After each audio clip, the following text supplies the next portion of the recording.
பாஜகவுக்கு டிடிவி தினகரன் சொன்ன நிபந்தனை, கையை பிசையும் அண்ணாமலை, விஜய் வைத்த செக்.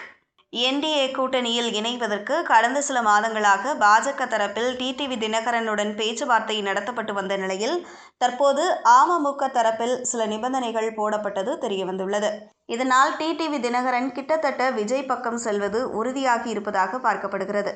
2024 லோக்சபா தேர்தலில் பாஜக தலைமையிலான கூட்டணியில் அமமுக இடம்பெற்றது. அப்போது முதலே பாஜகவுக்கு ஆதரவாக டிடிவி தினகரன் செயல்பட்டு வந்தார். ஆனால் கடந்த ஆண்டு ஏப்ரல் மாதம் அதிமுக பாஜக கூட்டணி அமைக்கப்பட்டது. அப்போது எடப்பாடி பழனிசாமிக்காக நான் பிரச்சாரம் செய்வேன் என்று கூறிய டிடிவி தினகரன் அடுத்த சில மாதங்களிலேயே பேக் அடித்தார். எடப்பாடி பழனிசாமியை முதல்வர் வேட்பாளராக ஏற்க முடியாது என்று கூறிய டிடிவி தினகரன் என்டிஏ கூட்டணியில் இருந்து விலகுவதாக அறிவித்தார். இதையடுத்து பாஜக தரப்பில் டிடிவி தினகரனுடன் பேச்சுவார்த்தை நடத்தப்பட்டு வந்தாலும் ஆக்கப்பூர்வமாக எதுவும் நடக்கவில்லை. அதேபோல் டிடிவி தினகரன் பாஜக ஆதரவு நிலைப்பாட்டில் இருந்தாலும் விஜயுடனும் பேசி வருவதாக சொல்லப்படுகிறது. பொங்கலுக்கு பிறகோ அல்லது பிப்ரவரி மாத தொடக்கத்திலேயே டிடிவி தினகரன் கூட்டணி முடிவை அறிவிப்பார் என்று எதிர்பார்க்கப்படுகிறது. இதனிடையே அண்ணாமலை மூலமாக டிடிவி தினகரனுடன் பேச்சுவார்த்தை நடத்தப்பட்டு வருகிறது. ஆனால் எடப்பாடி பழனிசாமி இதுநாள் வரை பிடிகொடுக்காமல் இருக்கிறார். இதனால் பாஜகவும் என்ன செய்வது என தெரியாமல் உள்ளது.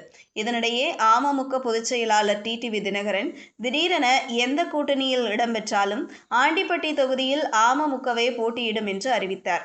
தொடர்ந்து திருச்சியில் நடந்த கூட்டத்தில் முசிறி தொகுதியில் முன்னாள் எம்எல்ஏ ராஜசேகரனை வேட்பாளராக அறிவித்து அதிரச் செய்தார்.